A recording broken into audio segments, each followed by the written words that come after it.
ការសិក្សារបស់ RDB រកឃើញថាមានផលប៉ះពាល់តិចតួចលើសេដ្ឋកិច្ចកម្ពុជានៅថ្ងៃទី26ខែតុលាឆ្នាំ2025គឺជាថ្ងៃដែលកម្ពុជាសាទរវត្តមានត្រាំធ្វើជាសាក្សីនៃកិច្ចព្រមព្រៀងសន្តិភាពទីក្រុងកាឡាឡាំពួរដោយជំហរនេះស្របតាមយន្តការចរចាដោយសន្តិវិធីនិងសន្តិភាពអ្វីដែលគួរឲ្យកត់សម្គាល់នោះការបន្ធូរបន្ថយពន្ធគយពី36%មកត្រឹម16%នៃការយកពន្ធពីកម្ពុជាស្របជាមួយគ្នានេះដែររដ្ឋមន្ត្រីក្រសួងការបរទេសចិនបានព្រមាននិងសុំការបកស្រាយឲ្យច្បាស់ពីកម្ពុជានិងម៉ាឡេស៊ីដោយឡែកមានការវិភាគថ្មីមួយដោយធនាគារអភិវឌ្ឍន៍អាស៊ី ADB បានបង្ហាញថាវិធានការពន្ធគយថ្មីរបស់សហរដ្ឋអាមេរិកសម្រាប់ឆ្នាំ2025ដែលកំណត់អត្រាពន្ធគយ 19% លើទំនិញនាំចេញរបស់កម្ពុជានឹងមានផលប៉ះពាល់ក្នុងកម្រិតមធ្យមឬតិចតួចប៉ុណ្ណោះដល់សេដ្ឋកិច្ចកម្ពុជាទោះបីជាទីក្រុង Washington បានដំឡើងពន្ធគយយ៉ាងទូលំទូលាយលើដៃគូពាណិជ្ជកម្មជាច្រើនក៏ដោយយោងតាមរបាយការណ៍របស់ធនាគារអភិវឌ្ឍន៍អាស៊ី ADB សហរដ្ឋអាមេរិកគឺជាទីផ្សារនាំចេញធំបំផុតរបស់កម្ពុជាដែលក្តាប់ចំណាយប្រមាណ 30% នៃការនាំចេញសរុបនិងតំណាងឲ្យជិត 1/4 នៃផលិតផលក្នុងស្រុកសរុបការស្រាវជ្រាវបានរកឃើញថាទោះបីជាមានការកំណត់អត្រាពន្ធ 19% ថ្មីលើទំនិញនាំចេញរបស់កម្ពុជាក៏ដោយកម្ពុជានៅតែមានភាពល្អប្រសើរបើធៀបទៅនឹងប្រទេសផ្សេងទៀតដែលត្រូវប្រឈមមុខនឹងអត្រាពន្ធអាមេរិកខ្ពស់ជាងនេះឆ្ងាយរួមមានដូចជាប្រទេសចិន 34% វៀតណាម 20% បង់ក្លាដេស 20% និងឥណ្ឌា 25% ដែលកត្តានេះបង្កើតឲ្យមានធៀបផ្នែកតម្លៃសម្រាប់ទំនិញកម្ពុជាជាពិសេសលើវិស័យកាត់ដេរស្បែកជើងនិងផលិតផលធ្វើដំណើរទៅក្នុងទីផ្សារសហរដ្ឋអាមេរិកជាលទ្ធផលការងារនិងការវិនិយោគរយៈពេលខ្លី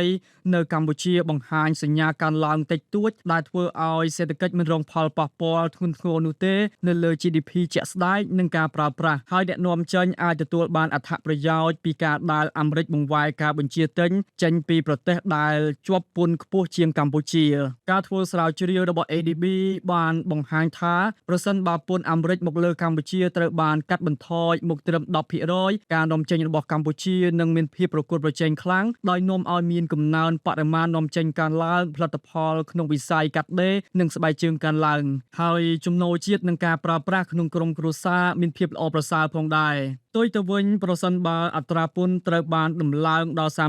36% កម្ពុជានឹងប្រឈមមុខនឹងការបាត់បង់ភាពប្រកួតប្រជែងផ្នែកតម្លៃយ៉ាងគំហុកនិងការធ្លាក់ចុះនៃការនាំចេញសម្លៀកបំពាក់ការបាត់បង់ការងារនិងការធ្លាក់ចុះនៃការប្រើប្រាស់ជាក់ស្ដែងប្រហែល 2%RDB បានព្រមានថាសេណារីយ៉ូនេះនឹងបង្កជាសម្ពាធសេដ្ឋកិច្ចដ៏ធ្ងន់ធ្ងរជាពិសេសលើកម្មករក្នុងវិស័យឧស្សាហកម្មនាំចេញក្រោមអត្រាពន្ធ 19% កម្ពុជាបានកាត់បន្ថយចំណែកនៃការនាំចេញទៅកាន់សហរដ្ឋអាមេរិកបន្តិចបន្តួចដោយងាកទៅបង្កើនការនាំចេញទៅកាន់ទីផ្សារផ្សេងទៀតជំនួសវិញដូចជាសហភាពអឺរ៉ុបចក្រភពអង់គ្លេសកាណាដាថៃនិងសហបុរី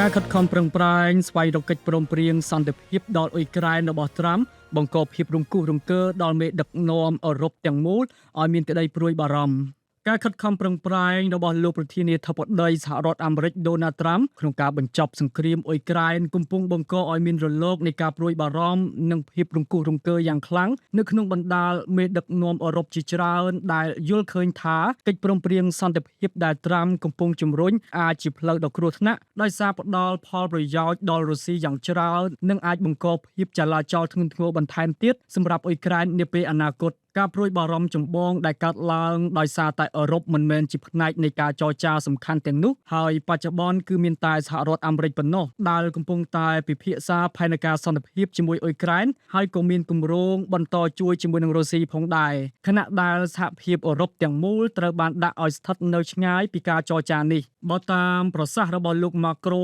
Rubio រដ្ឋមន្ត្រីការបរទេសអាមេរិកបានថ្លែងថាអឺរ៉ុបត្រូវបានអញ្ជើញចូលរួមនៅពេលក្រោយក៏ប៉ុន្តែការទូតអឺរ៉ុបនៅតែមានការព្រួយបារម្ភ ដោយសារតែពួកគេយល់ឃើញថាអ៊ុយក្រែនអាចនឹងត្រូវកាត់ដីមួយផ្នែកឲ្យទៅរុស្ស៊ីដែលវាយប្រហារកាន់កាប់បានអាមេរិកអាចនឹងបន្តបង្កើតទំនាក់ទំនងពាណិជ្ជកម្មឡើងវិញជាមួយនឹងរុស្ស៊ីអង្គការ NATO អាចនឹងចុះខ្សោយបាត់បង់ប្រសិទ្ធភាពដូចមុន